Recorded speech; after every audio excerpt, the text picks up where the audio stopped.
there's any questions that you might have, concerns. Now, you can ask it as yourself, or you can ask it as Bart Simpson would ask it, so there's no harm. Everybody understand, had a good impression from Tuesday's panel discussion. That was good. I got some good comments on that, so every year it's always a good class. So if you ever have any questions, please don't hesitate to email me or whatever. That's really important.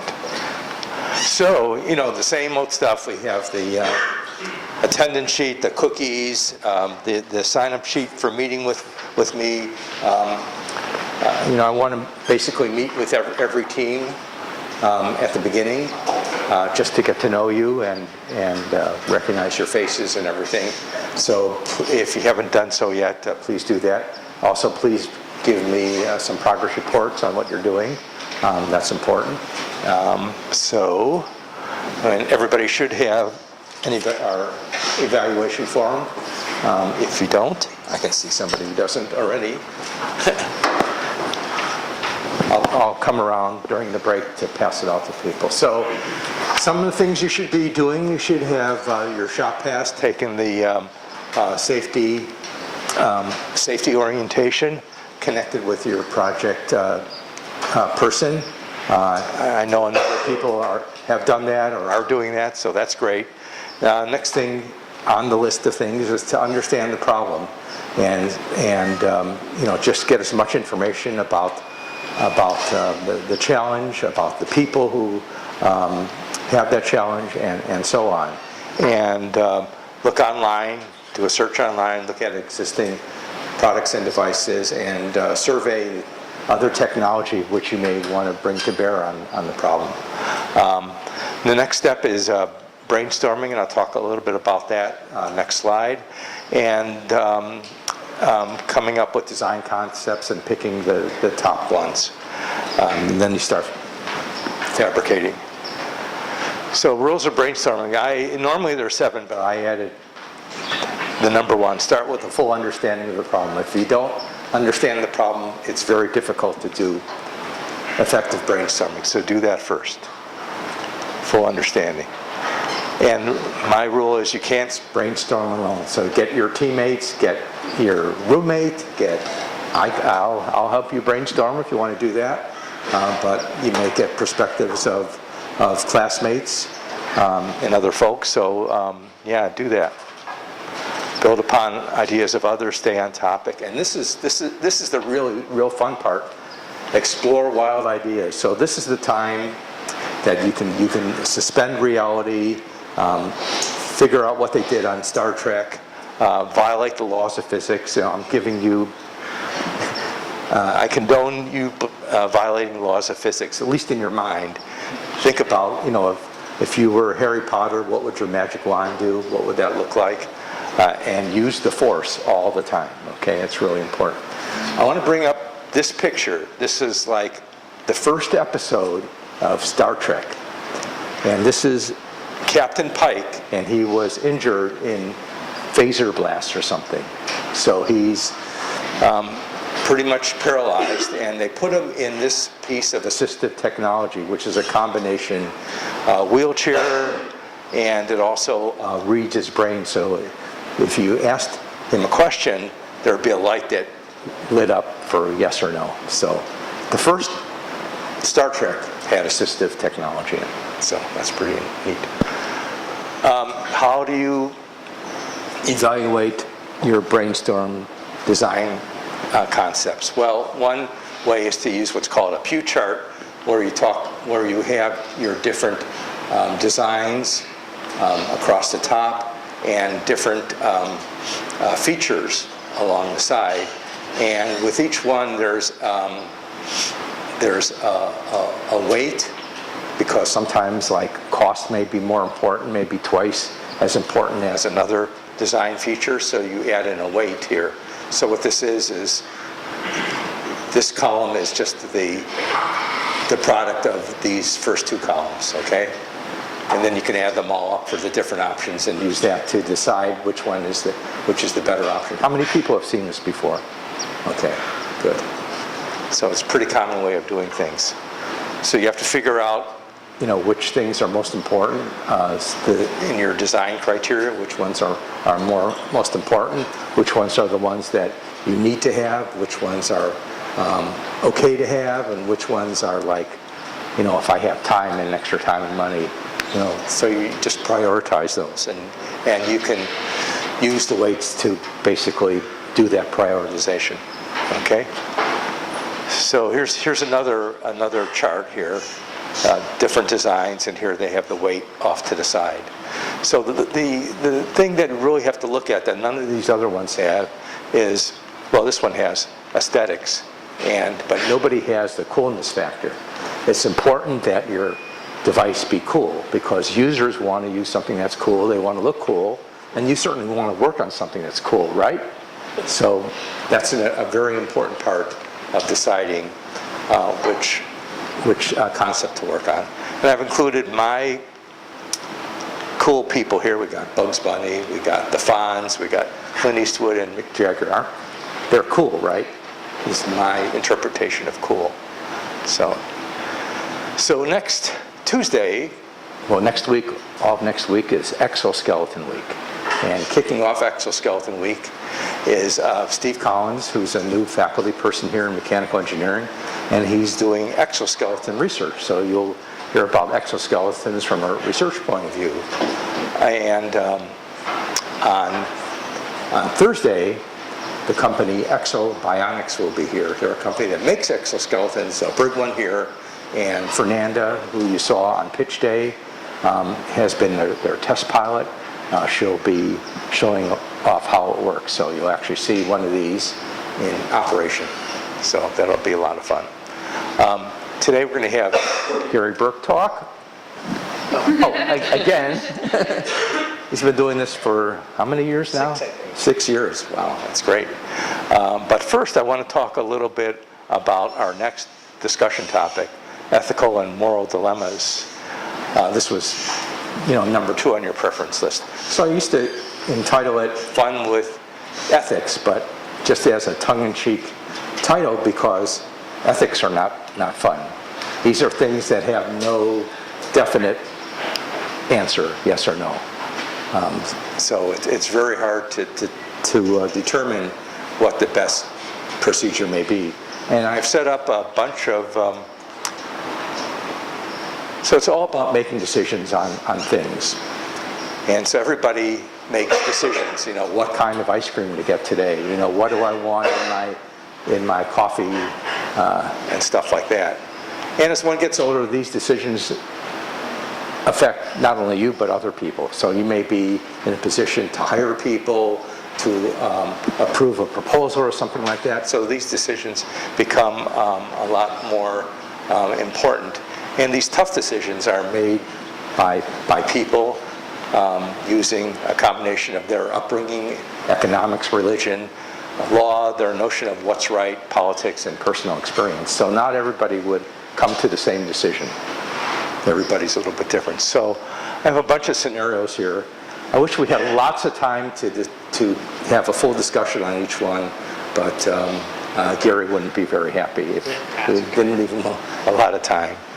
So here's the first one. Would it be wrong for a normal couple to abort a fetus diagnosed with dwarfism or Down syndrome? This comes up like every year, especially with Down syndrome's kids. There's no right answer. It depends on the person, right? And we've all heard of people that love their children, even Down syndrome children, not even, but including Down syndrome children, and they can, we see them all the time, and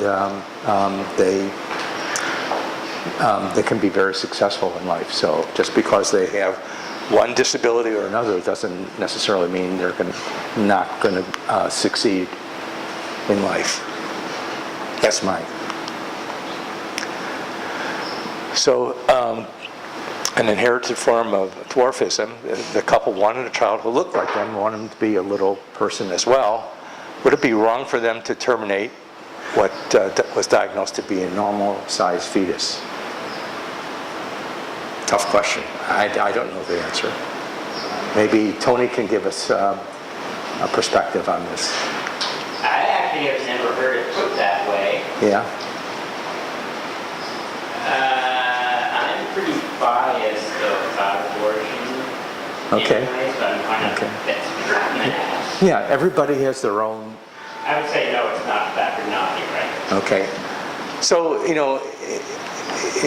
there are couples that have normal-sized children, and that's great. So this came from an MIT Technology Review article. Should everyone have the right to bear arms? Well, it's in the Constitution that everybody has the right, okay? So that's an easy answer. But how about somebody who is blind? So I had a student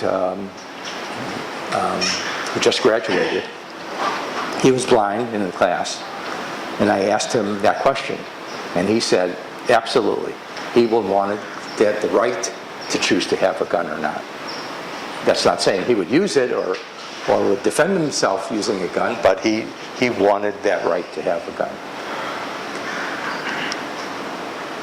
So imagine you're a biomedical engineer working in the hospital, and a therapist approaches you, and she says, or he says, there's a patient who wants to smoke. Can you make up, and he's a quadriplegic, so he can't, smoke on his own. Can you come up with something that would provide him a way so he can smoke independently? So what would you do? So there is actually a device on the market that does that. So here's a cigarette, and there's a little tube. The end of this part goes in the mouth, and a person can smoke like this. And I've actually seen people with spinal cord injury smoking cigarettes. So I don't know what you would do, but I would certainly want to talk to the doctor and get his approval before I did anything. So that's my answer to that one.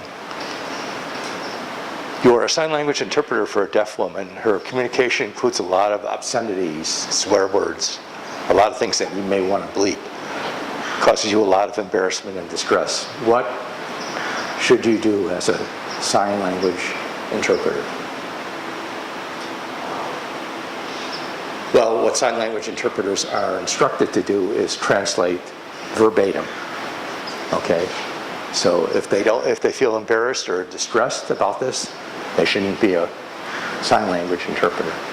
So that's, this picture. Does anybody know what's going on in this picture? It's Barack Obama. He's in a foreign country someplace, and this is his sign language interpreter. But it turned out this guy was not a sign language interpreter. He was a fake sign language interpreter. So he was just making motions with his arm. And it caused a big uproar because, this guy could have been dangerous, right? And he's standing right next to the president. So that was sort of funny. So what about if you're a surgeon? Would you approve a heart transplant or a kidney transplant for somebody with a disability over somebody without a disability? Tough call. I don't know what they do on the transplant list for people, or how they determine who's next, but it's often not linear. It's often not the next person on the list. It's the next most appropriate person on the list. But I don't know how they consider disability. Okay, finally, would you condone the marriage and subsequent parenthood of a couple where one or both have developmental disabilities? Well, some people with developmental disabilities, it's difficult for them to take care of themselves, so you might think it may be even more difficult for them to take care of a child. But apparently, it happens, and I'm sure they're good parents. Maybe they have help or whatever. But so these are a lot of things that come up. I've seen these things personally, so I don't know the answer to these. Okay, anybody have any comments, thoughts on this? Okay, you're thinking, I see. If you, yeah, go ahead. I think the criteria on your position is irrelevant to the fundamentals of the decision. Like who can condone a marriage. Say the Catholic Church, they may have their own Right. rules and criteria that may not include developmental disabilities. So I'm not sure where that. I don't know either. I don't know of a specific example other than these pictures, but I don't know if there's particular churches or that would condone even a marriage like this. Okay. You know, and not so long ago they euthanized people with disabilities, and it was not that long ago, and it was in the United States. I just saw a program about this. So we've come a long way. Okay, so now we're going to have a break while we switch over to Gary. So if you haven't done so, sign the attendance list. Pick up a cookie if you haven't done so. And evaluation form.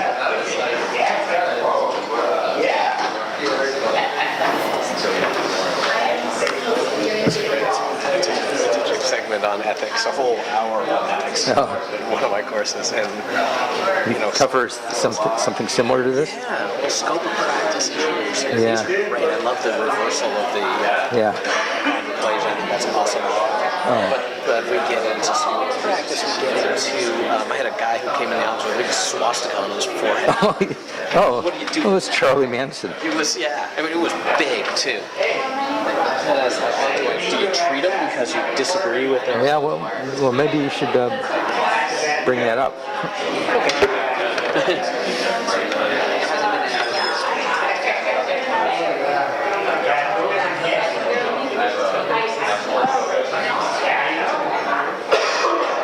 So we want to. You have until 5:50, so it's almost an hour, including questions and stuff. And then at the end, you can have students come up and check out what you brought. Yeah.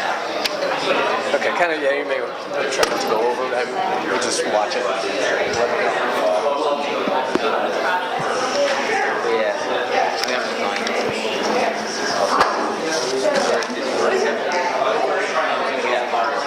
You want to use this slide advancer? Okay. All right. Prepared. I try. I don't know if I am, but I'll try.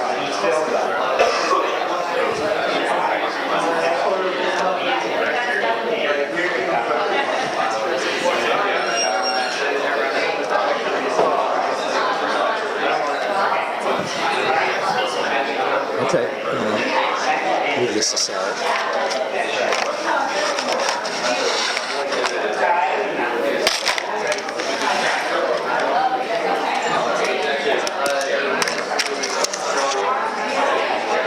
Microphone.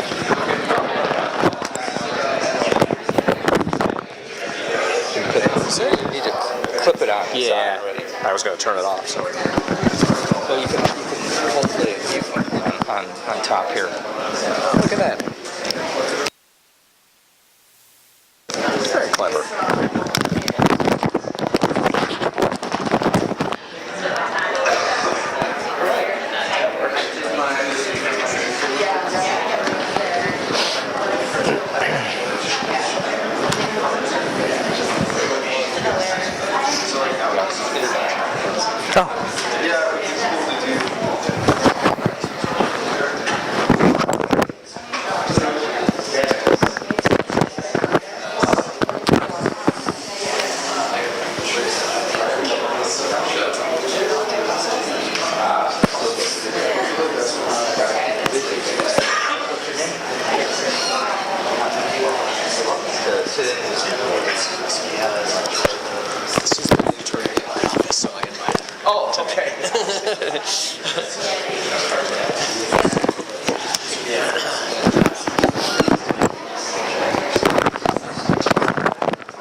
Okay.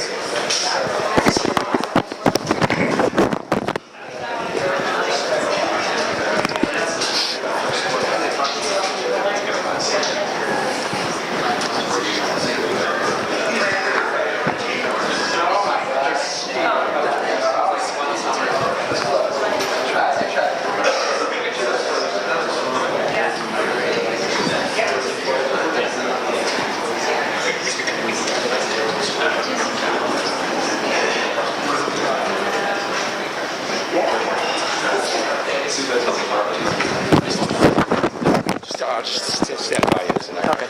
Well, No. Leave that on. okay. We'll stand close. Okay, let's get going. It's my pleasure to introduce Gary Burke,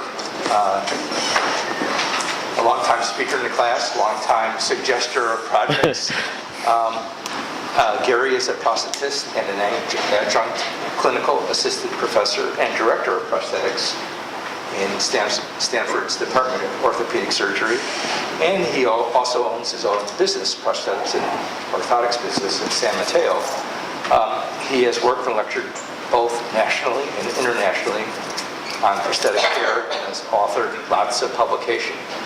He has a keen interest in investigating cost-effective technologies that enhance the lives of those who use prosthesis and orthoses daily.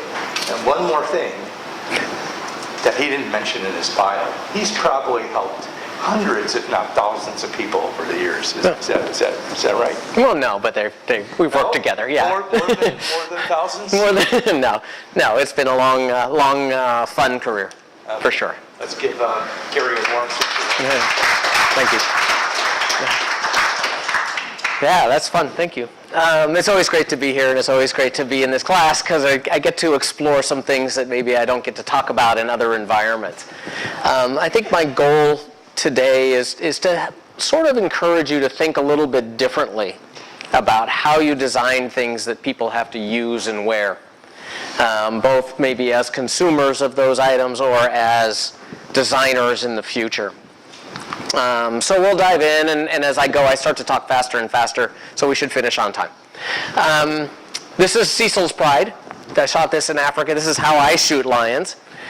Cecil, of course, was killed by a dentist from Texas, but he's got 14 of these kids running around that we just happened to run into in Zimbabwe. So I thought that's a pretty cool picture, so I brought that for you. I have to do that. That's fine. I'd like to break this talk up into a bunch of different areas. And this is how I sort of start the world. And it's true.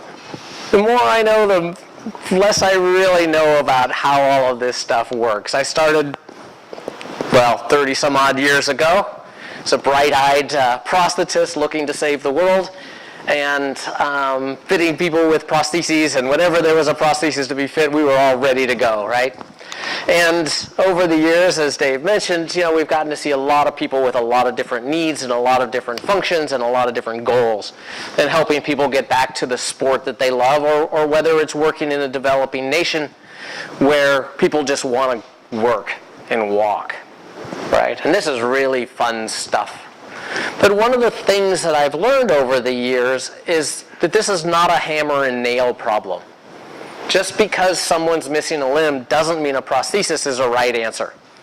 And so many times, and especially now that I'm older, I'm telling people, you know what? A prosthesis isn't going to help you. It isn't the right answer. You're better without. And there's a lot of cases like that. And that's a hard thing to say because I make my money by making prostheses, right? So it's kind of an interesting balance. And that's one of the things that over the years I think has influenced my philosophy about what we do and how we design and what's important to people in order to achieve their goals and activities. So that's part of what we're going to talk about today. And the other part is this concept that we can be better than human by having a prosthesis, right? This was the big thing with Oscar Pistorius in the Olympics. Well, he's got an unfair advantage. Well, I got to tell you, he doesn't have anything that's unfair in his advantage, and he probably still belongs in jail. But that aside, we have to think about this idea is, can we build devices that allow people to be better than human? So the example that I like to use in the beginning of this thought process is, let's think about shoes. I think most of us predominantly wear shoes at some point in our lives or another, right? So this is something that's familiar to us. We like shoes, right? So if you're going to design a shoe, that was your job. What criterion, and I'm asking you, what criterion do you need? What's important to the consumer about a shoe? Where are you going to start? Yeah. Who's the consumer? Whoever wears shoes.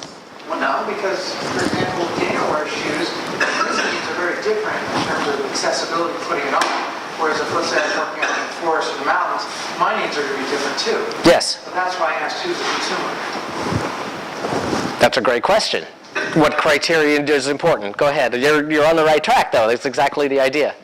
So maybe protection for whatever environment you're in is what I would recommend. Okay, good. So protection from the environment. Good. What other criterion are we going to use? Yeah. It needs to fit a foot. Ah, so fit. Fit's an interesting one, right? How do you decide whether it fits or not? Does it feel good to walk in? And does your foot fit the shoe it's intended for? Okay. How about, does it hurt? Right? You're going to put on a size 2 shoe? Probably not.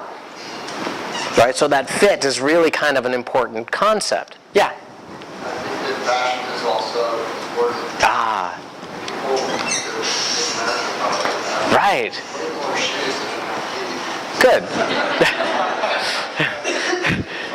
Yeah. So I'm sorry, what was the last part of that? that has to be a main sales driver. Right. So cosmetics.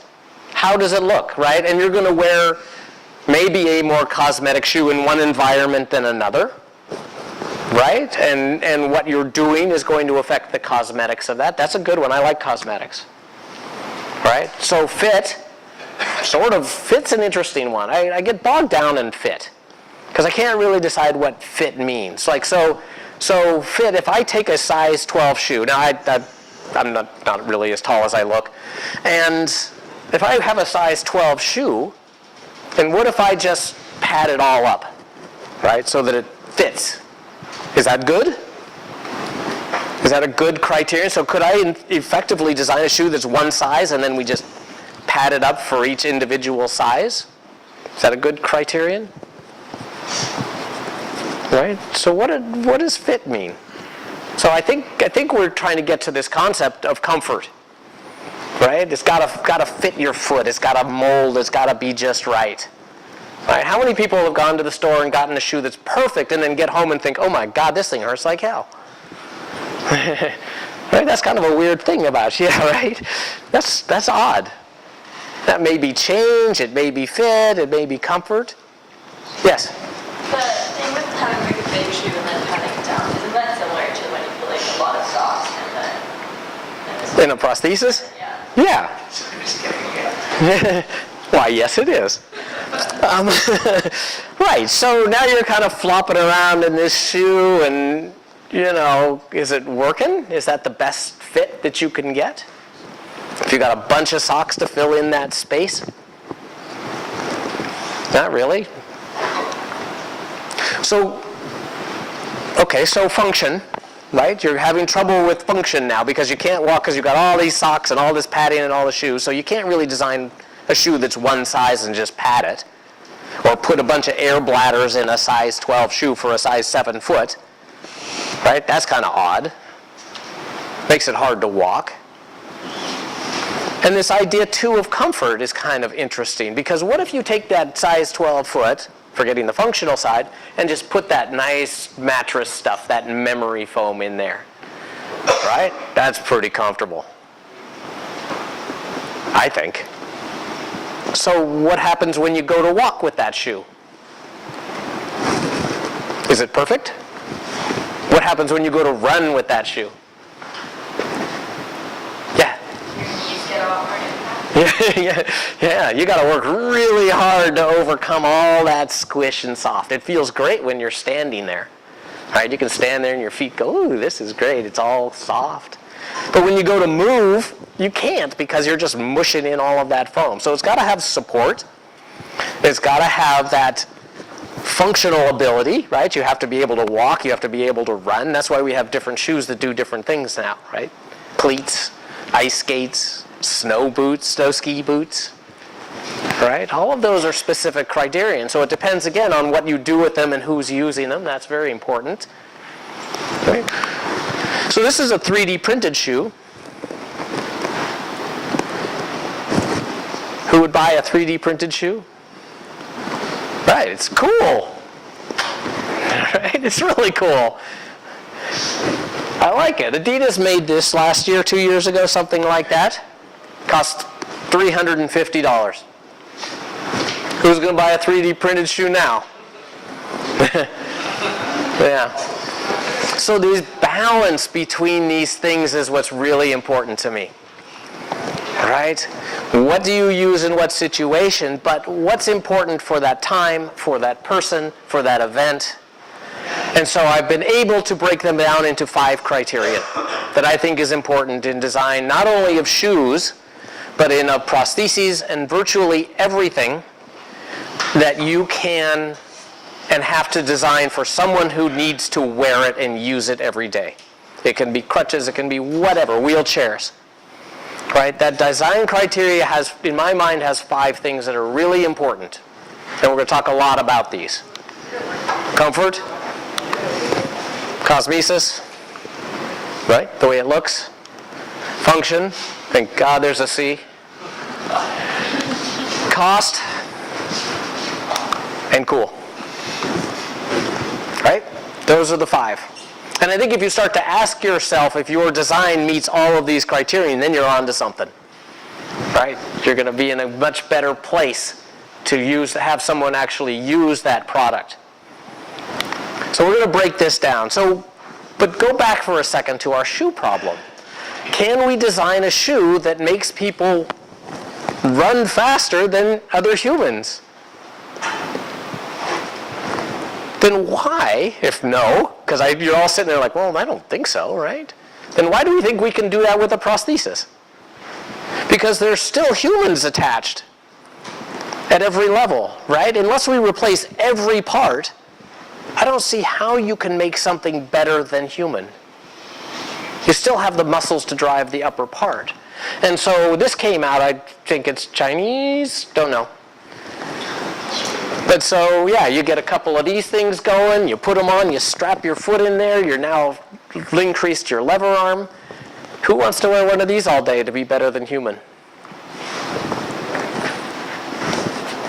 Okay, so I get bogged down a little bit by this, we're going to be better than human, or you have an unfair advantage, because this is awful to wear, right?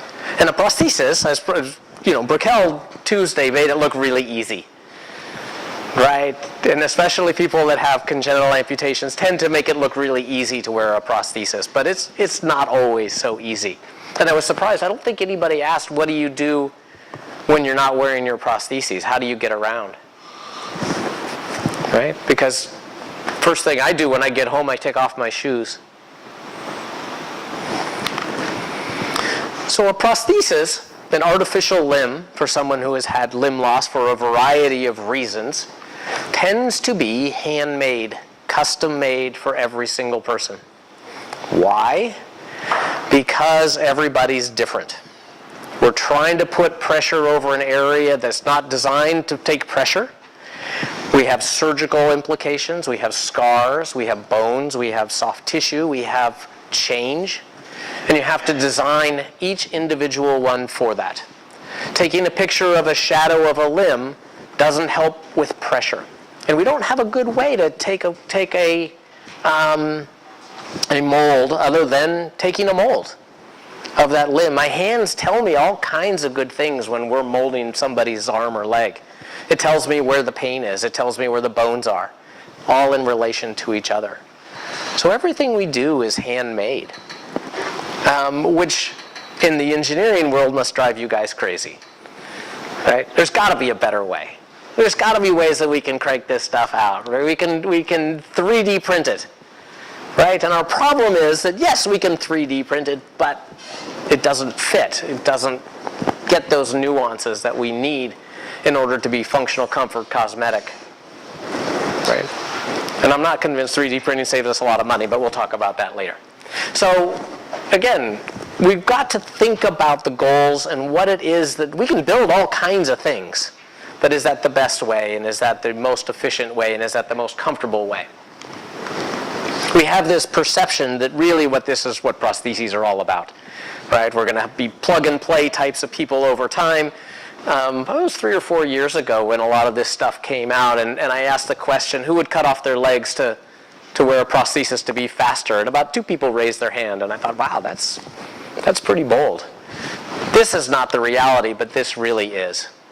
These are the folks that we see, right? 85% of amputation is caused by vascular disease and diabetes in an elderly population. Tumor, trauma, and congenital sort of make up small percentages of the folks that we see after that. So the population is not exactly what's in the news and on the internet. So let's break these down a little bit. So I want to talk about comfort first, because I think that's the driving force to anything that we wear. If it's not comfortable right off the bat, we're not going to wear it, right? You put on a shoe in a store, you go, yeah, no, gone. Right? That's why there are 8 million different types of shoes. So what is comfort? Well, you certainly have to transfer pressure in a comfortable manner. You can't make noise. It's kind of a funny thing, you know, there's some feet out there, prosthetic feet out there that have motors. And they make this little whirring sound. And if you're in a quiet office, it's kind of obnoxious, right? You can't sneak up on anybody. It's a little, everybody says, whoa, what's that noise? That's weird, right? People don't always want to be noticed. Prostheses are hot, right? You're in layers of socks, you're in layers of plastic, and it's 107 degrees outside. I was in India this summer seeing a whole group of patients, and a lot of people don't wear prostheses in India because it's just too hot, right? And it just adds another level. So how do we deal with that? Is it a nuisance?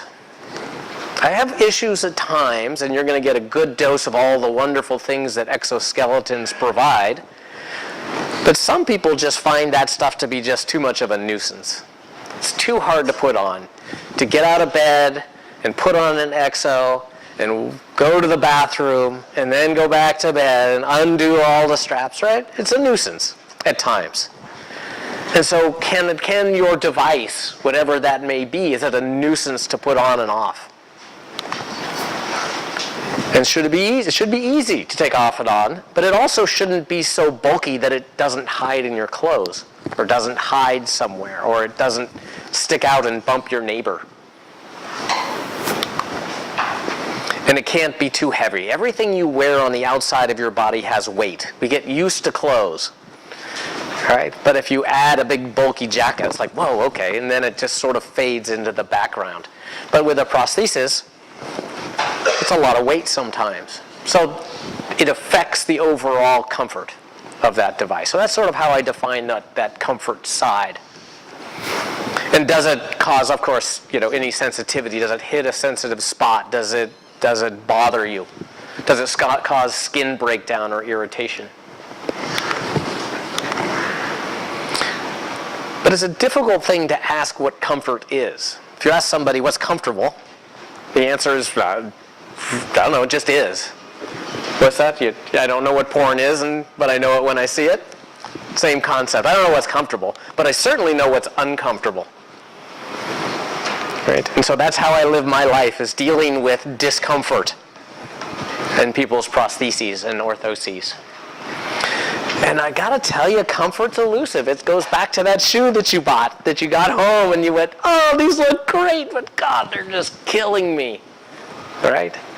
And the crazy part about people is that people change physiologically, physically. I, of course, look the same as I did in high school, but many of you will change. And we find that there are changes that go on at all aspects of life, whether it's day to day or hour to hour, whether it's a cyclical change, you get monthly changes, whether you get yearly changes by gaining weight or losing weight, right? So a shoe or a prosthesis that fit you an hour ago, a week ago, a year ago, now just doesn't feel quite right. Right? So we're dealing with humans. It's kind of an interesting problem. So comfort can be a little bit elusive for us. And what we find in the prosthetic world is that we'll get somebody who's in their prosthesis, they're doing great. 6 months later, they've got a big ulcer, they can't walk, when the last 6 months has been perfect. So what happened? Did that piece of plastic change? Probably not. Right? So it's a constant iterative process of adjusting and dealing with change on top of all of this stuff. So what does function mean? Function is, does it do what we want it to do? Does your watch tell time? Do your glasses allow you to see? Right? Do your shoes, do your cleats work on the field enough so that you can get around? Do they give you enough support? Okay? That's what I think about when I think about function. And I think that we tend to perceive that there is a device that's going to achieve this activity and all activities for me, right? But wearing roller skates on a football field isn't the right answer. Neither is wearing a single upper extremity prosthesis for all the activities that you choose to do. So maybe it's 2 pairs of shoes or 2 prostheses or interchangeable types of things that allow us to achieve all of the things that we can and want to do with those devices. Maybe there has to be an interchangeability in there. I don't know. This is a standard body-powered below elbow prosthesis. Right? It is an engineering marvel. It is a hook that's run through a cable that goes around the back and it goes around the other side. Right? It is relatively inexpensive. It is durable. It is easy to repair. It is easy to replace. Right? It is lightweight, and the function is amazing. What's wrong with it? It's ugly. All right, it's a hook, and people don't like hooks. So we've met all of this criterion, and yet our use patterns with hooks is really not fabulous. Right? It's covered all the other areas in my mind, except for one, and that's a big one. And that's cosmesis. And again, what is cosmetic? These are sort of ill-defined terms in my mind. Right? I think that's cosmetic. I don't know. He thinks that's cosmetic. Right? But a lot of it has to do with how we perceive ourselves and how we want to demonstrate ourselves to other people. And when you've been in a accident, how does that affect our body image and how we want to put ourselves forward? Right? So cosmesis is a very individual thing. This gentleman lost outside the 2 fingers, 2 small fingers, in an accident. Cosmesis was his biggest problem. He was fine, he could use his thumb, everything else was great, but he wanted it to look just like his other hand, and that was really important. And so you can do that, it doesn't look too bad, right? This is cosmetic for this guy. The demonstration of achievement, the ability that, yes, it may not look like my other leg, but that's okay. I'm good with that. That's cosmetic enough. It fits in my clothes when I need it to, and I can achieve my function. And it's this balance between these things that I think is really important and really individual. This is cosmetic. All right? But how much does that look like it hurts? And how often have some of you all gone out and said, oh my God, I can't wait to get these shoes off? Right? So in this instant, cosmesis became way more important than function, and comfort. But for a lot of people, this isn't an all-day, everyday thing. Right? So how do we balance that? How do we discuss with our clients, our patients, our friends that when we're designing things like shoes, what that balance really is? This is Michael Goldfarb at Vanderbilt. He's created this power knee, right, for an amputee, above the knee amputee, that actually allowed this guy to go up the Empire State Building, stepping upward. Right? The cost is probably in the $300,000 range. Right? So now we have a little problem with cost problems. DARPA got involved and made upper extremity prostheses in excess of $150,000, and they still don't have the cosmesis comfort functional side. All right, so what are those lines of cost? Well, what is it worth to the consumer? That's a big part of what determines those costs. And if it costs way more, does it really provide proportional improvement in comfort, function, cosmesis, and GUL? Right? That's how you figure out your costs. And there's a lot of internet hysteria. All my consultancies all call me and say, oh my goodness, we understand we're going to make a lot of money because we've designed this new prosthetic foot, and we know prostheses cost hundreds of thousands of dollars and they take months to make and wear, and so we've got a better, faster way. Well, it's not really true. All right, so I wanted to, for the first time, we're going to talk a little bit about what it costs to make a prosthesis today. So, an above-the-knee prosthesis, and we're going to talk about the American healthcare system a little bit in that process too. Above-the-knee prosthesis, microprocessor knee, energy storing foot. Right? I charge $63,000 for that device. The knee cost me $25,000. It's made in Germany. Right? The foot costs another $6,000. Pile on a couple thousand there. The fit, the part that I do, well, that's about $7,000, $8,000, and takes 8 or 10 appointments. Right? And we get paid by the device. And so then we take this $63,000 bill and we pay all of our bills and all of our costs and all of our stuff to keep the office open and keep the staff available and keep the plastics available and all of the things that go into this. And we bill the insurance, and the insurance company says, we will pay you $27,000 for that leg. Right? What a great business model this is. So the pathway in the U.S. is that the insurance companies dictate the ultimate cost irrespective of what it costs me to make. So I still have to pay for that knee at full price, and I still have to pay for that foot, which leaves me a margin of about 5% on my costs to build this. So 5%, for any of you who do any sort of business, is terrible, right? It's enough to keep the doors open and keep seeing people, and maybe do a little on the other side, right? So the lucrativeness, if that's a word, I'll just make up words, why not? How lucrative this is a fallacy.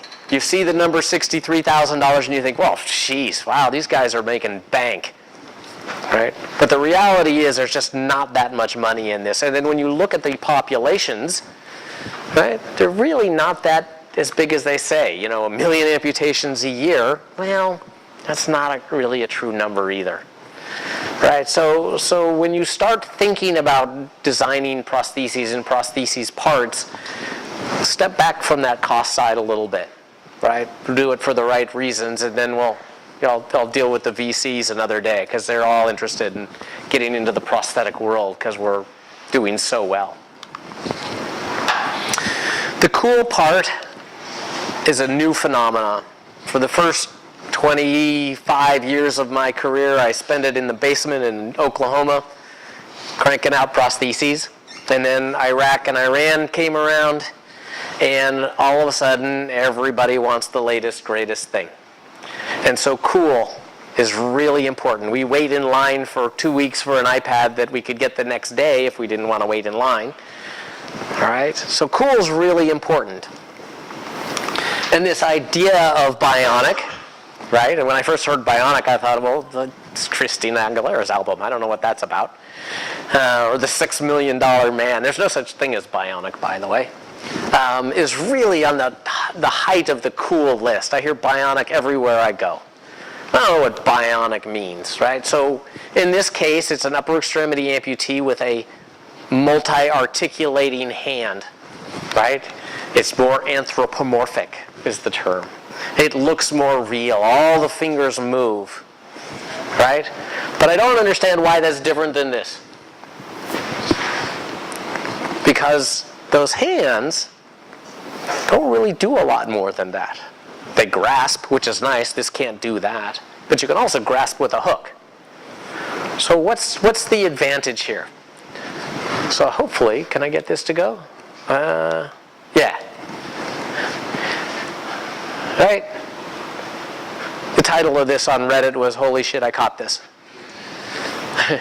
But there's some interesting things about this. Let's see if I can make this go again.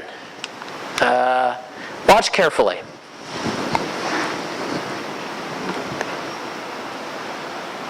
Good. What'd you see? Anything different? Cool? Yeah. Very cool, very surprising.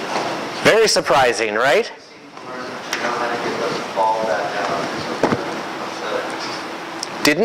Couldn't get the ball out? Like, that's what I saw, was she was rotating the hand and reaching around. Yeah. She wasn't trying to get the ball out. I'll tell you what she was doing in a second. What else did you all see? Anything? Just happened to land in the palm of the prosthetic. Yeah, right? So for, a $70,000 hand, couldn't we use a coffee cup? Right? A catcher's mitt? So think about it. I want you to kind of watch it again, because what I see is probably a little different than what you all see. I saw two things. The first thing was that she caught it in the palm of her hand, and then about a second later, the fingers closed, right? So now we've got this speed problem. Pretty slow. That's a long time to wait to have that hand function properly.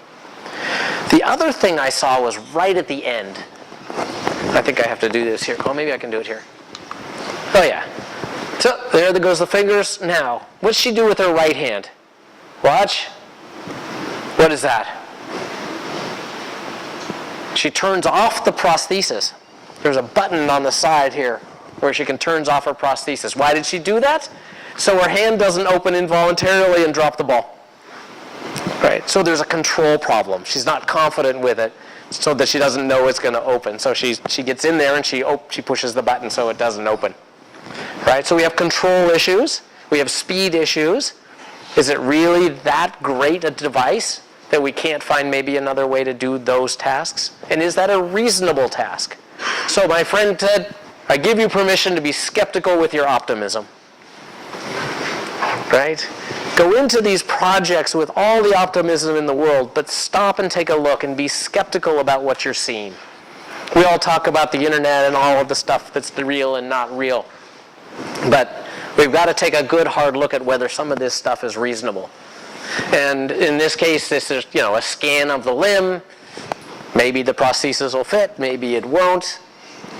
I don't know. Right? So learn, think, be skeptical. Nothing wrong with that at all. So I want to shift to glasses for a second, right?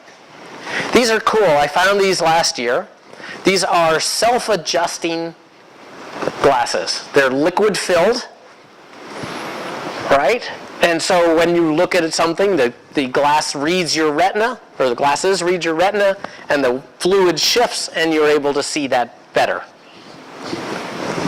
Show of hands. Cool? Ah, it's really cool. For those of us that wear glasses, this is totally cool. Okay? Functional? Yeah?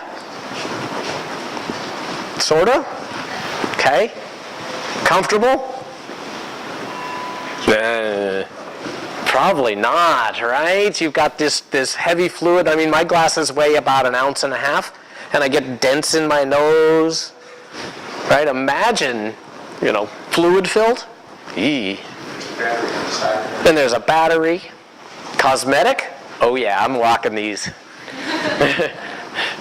Right? So if we apply our thing, how many of you think this is going to be a bestseller next year? Simply by applying this little basic algorithm, I think that you can apply this to your projects in the future and have an impact. Maybe ask yourself those questions. I don't know. Just my theory.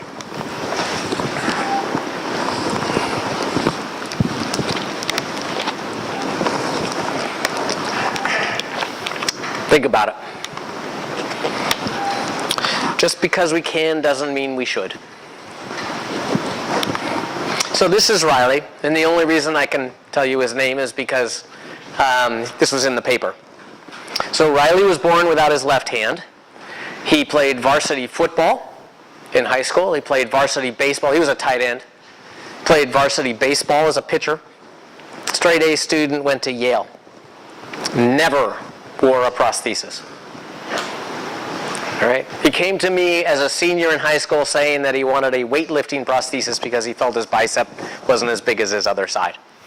So we built him a specialty device for that, and that was fine. Right? Does he need a prosthesis? We have this problem in our society that we see these poor little children with no prosthesis or no hand. My God, we've got to 3D print them a prosthesis. So they can be normal. Right? I think Riley did an okay job. Just saying. Right? So just because we can doesn't mean we should. Right? I don't find any of my criterion in this device. In fact, if she puts her arm down, the thing falls off because it doesn't fit. Right? It's just sort of held on there. And if you look at all the pictures of all these kids in these sort of large, 3D printed prostheses, they're all holding them up like this. Or like this, right? One of the main criterion for a prosthetic evaluation is can they support it? Can they use it unsupported? And in this case, not a 1 can use it unsupported. In the 1800s, A.A. Marks decided that they were going to have their first ever mail-in prosthesis manufacturing company. I still have this, by the way. It's really cool. You send in, you have someone take your measurements, and we know that the reproducibility and reliability of tape measure measurements is 0. So you send in your measurements, and then you get your prostheses back, and off you go. Right? But what we know now is that if we disperse force over the greatest possible area, including away from those sensitive areas and those really bony spots, that comfort goes up. Right? So how do we get total contact and total surface bearing in these? And then there's this thing about walking. When we walk in a prosthesis, where that foot lies affects how the prosthesis feels. Right? It creates a torque for all of the engineers in the group. Right? You've got a ground reaction force that comes up here. You've got a weight line that comes down here, and this creates a rotation about the prosthesis in such a way that it applies pressure here and here. Right? If we move the foot out a little bit, because we can, it's going to change those forces. If we move the front foot forward or backwards, it's going to change the reaction inside that device. So now we've got this sort of movement in here and all kinds of things. So we have to be very careful about the relationships between the fit and the foot, the terminal device, or however that is, including the activities of which they wish to participate. And a prosthesis has got to fit intimately enough to, well, you all can read this, support the limb. It can't bother soft tissue. It can't hit the nerves. It can't hurt. And yet they have to be able to run, participate, and wear this thing all day long. This is part of the reason that we don't put tons of soft padding and foam right? It's got to transfer those forces just like the shoes do. I heard this from one of the orthopedic surgeons from Mayo, which I thought was just a great line. All right. We have people that we deal with, right? It's not always just about the limb, right? We're treating the entire person. We're treating all aspects, right? We have people that come in the office crying, upset, angry, frustrated, right? Every limb is different. If we focus on that as our primary thing, we're going to forget the part that they're flaming schizophrenic and they're going to go do something crazy, right? So we have to look at the whole person as part of this process of comfort, function, cosmesis, cost, and cool. Right, very important. And everybody is so different. The surgeries, the surgeon, the pathway to here, the cause of amputation, is going to create a whole new series of biomechanical and interesting problems. So looking at that individual is extremely important, right? The X-ray doesn't show all of this soft tissue problem either. Right? How do we fit a prosthesis on all of this graft and have all of this weird bony stuff going on in there? Right? This is why we do things by hand. And this is why we do things by hand. How are you going to get total contact, comfort, total surface bearing on a limb that looks like this? And still, you would have to design it to sort of match this contour, right? Well, now you can't get this part into the prosthesis. It's too big. So we have to design around all of these things. And we know that this is swollen and scabby and nasty looking. And it's going to change in a week. Completely different. If you put a compression sock on that, it would look completely different in an hour. And how do we manage that? So we have to manage change as well. So this concept of Vendolim really concerns me because there's a lot of money going into, VC money going into this Vendolim concept. And it'll be our jobs, those of us who now understand the process, to say, well, maybe that's not such a good idea. Maybe we should put our money into other areas and other things that are more appropriate, more efficient, and more functional for the people that we take care of. Getting there. Okay. All over the internet, we have expectation problems. The internet has destroyed my practice in that way, because I spend half the time trying to describe why that's not a great device, or why this is too difficult to use, or why you're not a candidate. We're constantly justifying ourselves to the public about what's real and what's not. Interesting problem. This is a DARPA project for this guy. This whole prosthesis, this is a $300,000 device, weighs about 12 pounds. Right? I don't know if y'all have carried around a weight that's a pound ever. So imagine 12.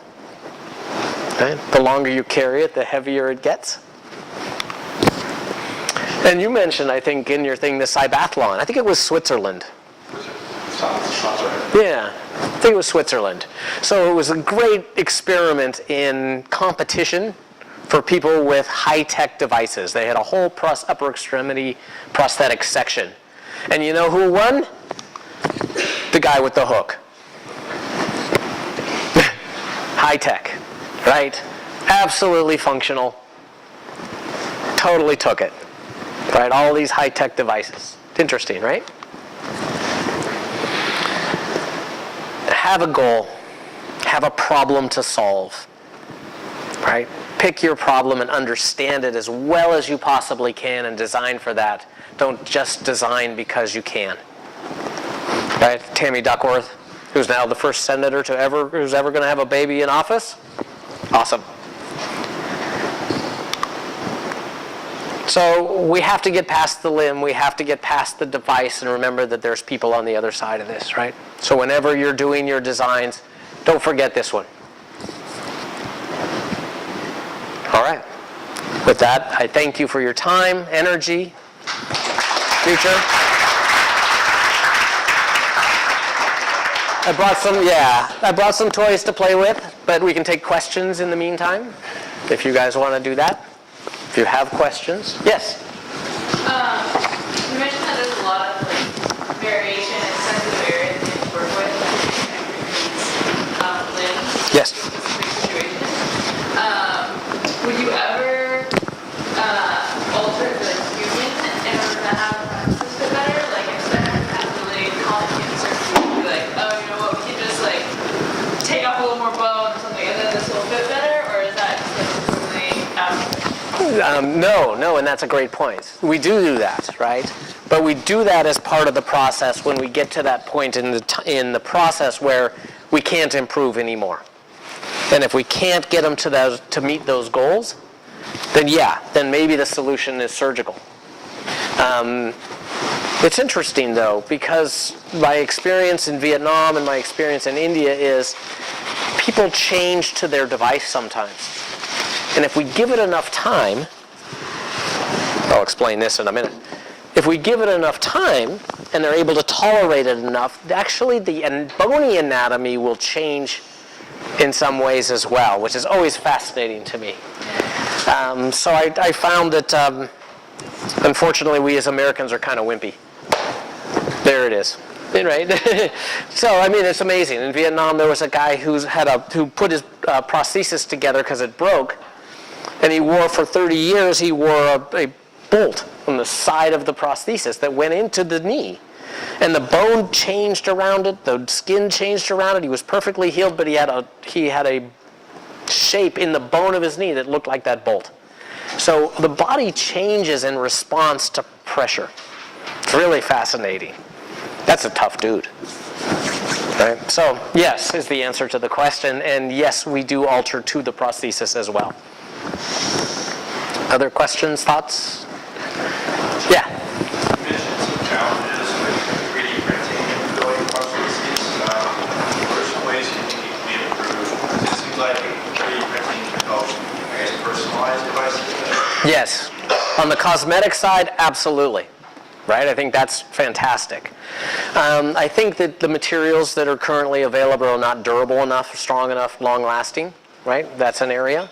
I think that in terms of socket design, that we don't have enough ways to get the garbage into the computer to be effective yet. So if we can find a way to get that shape into the computer better. But manufacturing has never really been our biggest problem. Right? The fabrication of this isn't really that expensive. It may take a little while because there's only a few guys that do it, but if we can speed it up and make it cheaper, that's all fantastic. But the fabrication part of what we do really isn't our biggest problem. It's that fit, that function, comfort, cost basis. Going back to your opening example of the shoe fit, it seems to me that this can somewhat be boiled down to a cost issue because, in my closet at home, I have about 10 pairs of shoes. My girlfriend has about 30 or 40. It seems like in prosthetics, if you could have 40 different prosthetics in your closet, then you could find one for each activity that you'd like to do. And if there were thousands of options to choose from, like we have shoes, then maybe, it's just a cost issue. Yes, I would agree with you. And I think the issue comes down to business and volume, right? Volume of people, right? Our population isn't, I don't know how many people in the country and how many of them wear shoes. 35 million, 50 billion, how many people are, I don't know. However many people are in this country. 308 million? Okay. That seems low. All right? Okay. So compare that to a population of maybe 500,000 people or less, right? So money doesn't go to things on our small scale. So over the years that I've been practicing, we beg, borrow, and steal. We steal our battery technology. We steal our carbon fiber from the airline industry. We steal some of these other technologies and ultimately 3D printing from wherever we can get it, because we are such a small population, right? And so it's a volume problem, right? There's nobody that's going to fund anybody, especially insurance companies, to have 30 prostheses. In fact, we can't even barely get them to fund one sometimes. Yeah. In the dynamism of all the prostheses, how many do you make for each client over the course of their life? Yeah, that's a great question, right? I get asked that in the legal world all the time, right? I want a lifetime cost.